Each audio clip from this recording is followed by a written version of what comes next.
Hi,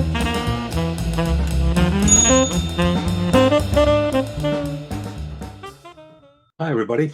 My name's Paul Murphy, and I've got a passion for hats. I wanted to share with you today a hat that I had the fortune to buy through a charity shop.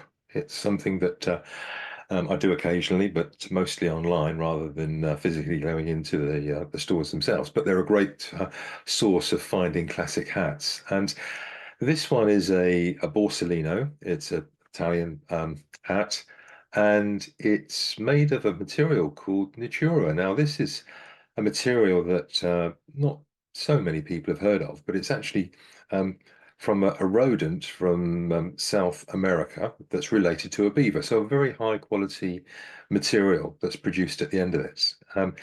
Let's show you the hat and see what you think. It's a beautiful grey colour, this one, with a lovely grosgrain ribbon there and a central. As you can see on the edge, it's been bound and very nicely stitched.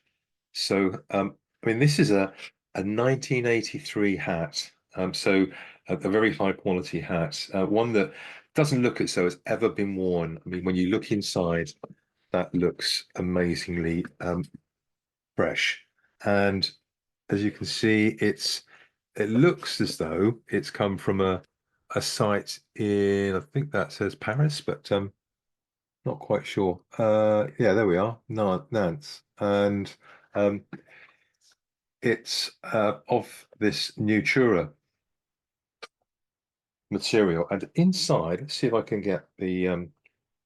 Don't know whether we are going to show this on the screen here, but we've got a label which many of you know that you can date and tell the model of a good quality hat by the label that's usually put underneath the sweatband inside the hat, and this one is no exception. It's if you peel back the leather very carefully, because of course being older it's going to be quite dry. Now anyway, you can see that the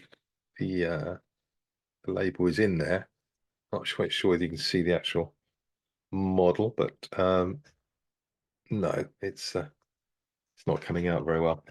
Um, so this is a hat that can be worn um, up or, of course, snap down with the brim, which frankly I think it's more of a trilby than a fedora, and I like the trilbies worn with the brim down. Let's see if we can measure this one and give you a bit more information. So its brim size is 5.5 centimeters. The um, front of the crown is 10.5, and the rear of the crown is 10.5. And it does go up a little bit in the middle there.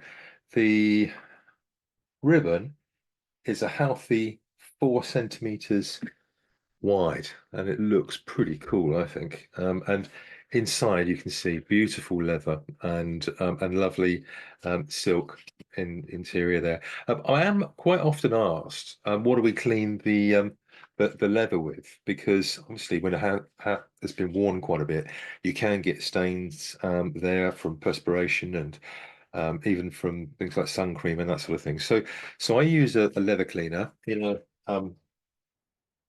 a container such as this and just spray it on, give it a wipe around with a clean cloth, make sure it's a clean cloth, and then you can bring it back. Once you've done that, I would say put some leather moisturizer or conditioner into the leather, but be very careful, be very sparing, because these older hats, they can get quite dry, and do it over a period of time. So put one layer on, let it dry for a day or two, put some more on, and until you get to a point where you feel that the leather has come back to perhaps what it was before.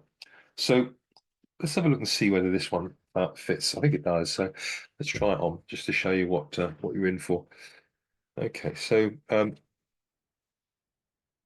you can wear it with it up, or as I say, it's much more classy, I believe, with it in the down position. I typically wear this with a sports jacket or a suit, to be honest. But it's so lovely and light. It's a really, really good hat. So um, I would suggest it's well worth looking out for the Nutura um, make of felt, and as I say, it's a relative to the Beaver, so it is extremely soft, and it makes for a very, very comfortable hat. If you've got a passion for hats, keep watching the channel. Thank you very much. Cheers. Bye.